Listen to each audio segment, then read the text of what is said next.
The lie we've been sold about women's empowerment. Welcome to Soft Girl Era, the sacred space where strong Black women unlearn survival, rediscover softness, and reclaim the joy, rest, and freedom they deserve without guilt, without apology, and without explanation. I'm your host, LeAnne Dolce, pronounced Dolce, like sweet softness whispered in French, and I'm your guide from burnout to boundaries, from doing to being, from strong to soft, and loving every second of it. Today, I had the profound privilege of sitting down with Latoya Harris, a visionary advocate, entrepreneur, and truth teller who is reshaping the narrative around Black women in business. Latoya is not just building businesses, she is dismantling barriers, challenging systems, and creating pathways for Black women to thrive, not just survive. Her work is a testament to resilience, resourcefulness, and the transformative power of community. She is a force, a disruptor, a woman who refuses to let the world forget that Black women are not just participants in the economy, they are builders, innovators, and leaders who deserve every ounce of support, funding, and recognition that has been systematically withheld from them. What she shared with me, what we're going to unpack together today, is nothing short of revolutionary. So let me ask you something. When you hear the phrase, women entrepreneurs are thriving, what image comes to mind? Maybe you picture networking events, venture capital meetings, glossy magazine covers celebrating female founders. You might think, finally, women are getting their due. Progress is happening. The playing field is leveling. But here's the truth Latoya Harris brought to light, and it's a truth that should shake us all awake. Black women are the fastest growing group of entrepreneurs in North America. Let that sink in. The fastest growing. And yet, Black women founders receive less than 0.5% of all venture capital funding, less than half of 1%. Now, if that doesn't stop you in your tracks, I don't know what will. Because what this tells us is that the narrative of progress, the story we've been sold about women's empowerment and entrepreneurship, is incomplete at best. And at worst, it's a lie. It's a lie that erased the lived experiences of Black women who are building empires with their bare hands, who are bootstrapping businesses from kitchen tables, who are navigating a world that tells them they are too much and not enough, all at the same time. It's a lie that pretends all women face the same obstacles, that all women have the same access, that all women are believed, funded, and celebrated equally. And it's a lie that we collectively have been too comfortable accepting. Harris helped me see this clearly. She reminded me that when we talk about women in business, we cannot treat all women as a monolith. The barriers that Black women face, especially Black mothers, are not just different in degree, they are different in kind. They are layered with racism, with sexism, with classism, with the weight of generational trauma and systemic exclusion. And yet, despite all of this, or maybe because of it, Black women are creating, innovating, and leading with a level of resilience and resourcefulness that should be studied, celebrated, and supported. But instead, they are overlooked, underfunded, and underestimated. Let me tell you about a woman named Sheena Russell. Sheena is a Black Canadian entrepreneur who founded Made with Local, a snack food company based in Halifax, Nova Scotia. Sheena's journey began with a simple desire to provide healthy snacks for her family and her community. She started developing recipes at home, experimenting, refining, dreaming. She poured her heart into every batch, every flavor, every vision of what her business could become. But when it came time to scale her business, when it was time to take that leap from kitchen table to national shelves, Sheena hit a wall. She struggled to secure external funding. Investors were skeptical. Networks outside major cities were limited. Doors that should have been open were closed, locked, bolted shut. So, what did Sheena do? She bootstrapped. She used her personal savings. She leveraged local farmers markets for early sales. She built relationships with community partners, one conversation at a time, one handshake at a time, one sale at a time. And eventually, After years of grinding, of proving herself over and over again, made with local, secured national retail distribution. Sheena became the first Black woman owned snack brand to achieve nationwide distribution in Canada. Her story is not just about snacks, it's about what happens when a Black woman refuses to wait for permission, refuses to shrink, refuses to give up. It's about what happens when resilience becomes the only option because the system offers nothing else. But here's the question we need to ask. Why did Sheena have to bootstrap in the first place? Why did she have to fight so hard for something that other entrepreneurs with different skin tones, with different networks, with different zip codes might have accessed with ease? Why did she have to prove herself 10 times over before anyone believed in her vision? This is the question Latoya Harris is asking. And it's the question we all need to sit with because the answer is uncomfortable. The answer is systemic. The answer is that we live in a world that celebrates Black women's strength but refuses to support it, that admires their resilience but refuses to invest in it, that benefits from their labor but refuses to acknowledge it. Now, let me tell you about Melissa Butler. Melissa is a Black woman entrepreneur who founded the Lip Bar, a vegan beauty brand based in Detroit. Melissa started the Lip Bar in her kitchen while working on Wall Street. She was motivated by the lack of diversity in beauty products, by the absence of her own reflection in the industry, by the frustration of walking into store after store and never seeing herself represented. She poured her heart, her savings, her vision into this brand. She believed in it. She knew it could work. And then she went on Shark Tank and she was rejected publicly. The feedback she received was rooted in bias, in skepticism, in a refusal to see her vision as viable. She was told her product wasn't good enough, that her market wasn't big enough, that she wasn't ready, and millions of people watched it happen. But Melissa didn't stop. She self funded, she harnessed social media, she built a loyal customer base by centering Black women in her branding and product development. She refused to let rejection define her. Today, the lip bar is sold in major retailers like Target and Walmart. Melissa has become a vocal advocate for inclusive entrepreneurship. She has helped shift industry standards around inclusion. And she has inspired countless other Black women entrepreneurs to pursue bold, innovative ideas. She turned rejection into revolution. But again, let's pause. Why did Melissa have to endure public rejection before she could succeed? Why did she have to prove herself over and over again in ways that other founders did not? Why did she have to self fund, to hustle harder, to fight longer, to carry the weight of an entire community on her shoulders just to get a seat at a table that should have been hers from the start? This is not just about individual grit. This is about systemic gatekeeping. This is about who gets access, who gets believed, who gets funded, and who gets left behind. And it's about the fact that Black women are consistently left behind even as they continue to build, to innovate, to lead. And this brings me to the third story Latoya Harris shared with me, the story of the Black Women Collective in Canada.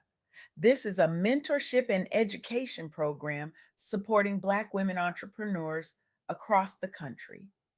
The collective was founded in response to research documenting the marginalization of Black women within general women's entrepreneurship spaces. You heard that right. Even within spaces designed to support women, Black women were being excluded. They faced limited access to capital. They faced unique pressures as mothers and primary providers. They faced the emotional labor of navigating systemic racism while trying to build businesses. They were told they belonged, but they were never truly welcomed. They were told they were supported, but they were never truly seen. So the Black Women Collective stepped in. They offered tailored mentorship, financial literacy, networking programs, virtual options to accommodate mothers who couldn't always show up in person. because they were juggling businesses and babies and bills and everything in between. And the outcomes have been profound. Hundreds of Black women entrepreneurs have accessed new markets, secured funding, built sustainable businesses. The collective has raised awareness of intersectional needs and influenced policy discussions around funding equity and inclusive support. They have created a space where Black women don't have to shrink, don't have to code switch, don't have to prove their worth before they're allowed to learn, to grow, to thrive. This is what happens when we stop pretending that all women face the same barriers. This is what happens when we create spaces that are truly inclusive, that recognize the unique challenges Black women face, and that provide targeted, meaningful support. This is what happens when we stop celebrating resilience and start investing in equity. Now, Latoya Harris shared three key insights with me, and I want you to hold these close. First, resilience and resourcefulness. Black women entrepreneurs often build their businesses with minimal external support. They rely on personal savings, self funding, community driven strategies.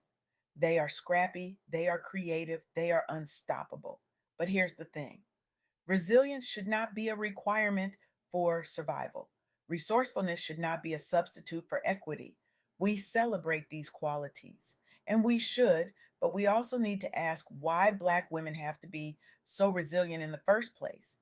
What systems are we upholding that make resilience a necessity rather than a choice? What doors are we keeping closed that force Black women to build their own? What funding are we withholding that forces them to bootstrap their way to success? Second, intersectional barriers.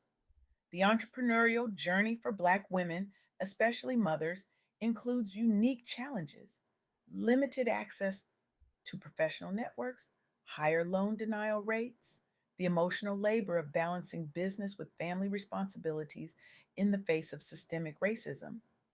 These are not abstract concepts, these are daily realities. And until we name them, until we address them, we cannot claim to support Black women entrepreneurs. We cannot claim to care about equity if we refuse to see the ways that racism and sexism and classism intersect and compound and create barriers that are steeper, more exhausting, more isolating than anything most people will ever face. Third, transformative impact. Achieving equity in funding and support for Black women owned businesses could add hundreds of billions to the economy. Hundreds of billions. This is not charity. This is not a favor. This is economic sense. This is justice. This is what happens when we invest in the people who have been building, creating, and leading all along, often without recognition, without resources, without rest. This is what happens when we stop asking Black women to prove their worth and start recognizing the value they've been bringing all along. So here's where we are. Black women are the fastest growing group of entrepreneurs in North America. They are building businesses that transform communities, that create jobs, that shift industries. And yet, they receive less than half of 1% of venture capital funding. They face barriers that are steeper, more complex, more exhausting than those faced by other entrepreneurs. And they do it all while carrying the weight of being strong, of being the provider, of being the one who holds it all together. They do it all while being told they're too much and not enough, while being celebrated for their strength, but denied the support that would make that strength unnecessary. But here's what Latoya Harris wants us to know: softness is not weakness, rest is not laziness, asking for support is not failure. Black women entrepreneurs deserve to build businesses without having to bootstrap every single step. They deserve to access funding without having to prove themselves 10 times over. They deserve to be believed, to be invested in, to be celebrated, not just for their resilience, but for their brilliance. They deserve to be soft, to rest, to lead without carrying the weight of an entire system on their shoulders. And this is where you come in. Whether you are an ally, an investor, a policymaker, or a fellow entrepreneur, you have a role to play. You can actively support and invest in Black women owned businesses in your community. You can challenge the barriers that keep Black women from accessing capital, networks, and opportunities. You can ask yourself, what am I willing to dismantle to create true equity in entrepreneurship? What doors am I willing to open? What systems am I willing to challenge? What investments am I willing to make? Because here's the truth: the soft girl era is not just about individual rest and healing, it's also about collective liberation. It's about creating a world where Black women don't have to choose between softness and survival. It's about building systems that support rather than extract. It's about recognizing that when Black women thrive, we all thrive. When Black women are funded, entire communities are uplifted. When Black women are believed, entire industries are transformed. When Black women are supported, the economy grows, innovation flourishes, and justice becomes possible. So I want to leave you with this. What will you do today, right now, in this moment, to actively dismantle the barriers that Black women face? What investment will you make? What door will you open? What system will you challenge? Because the lie we've been sold about women's empowerment only ends when we stop accepting it. The gap only closes when we demand it.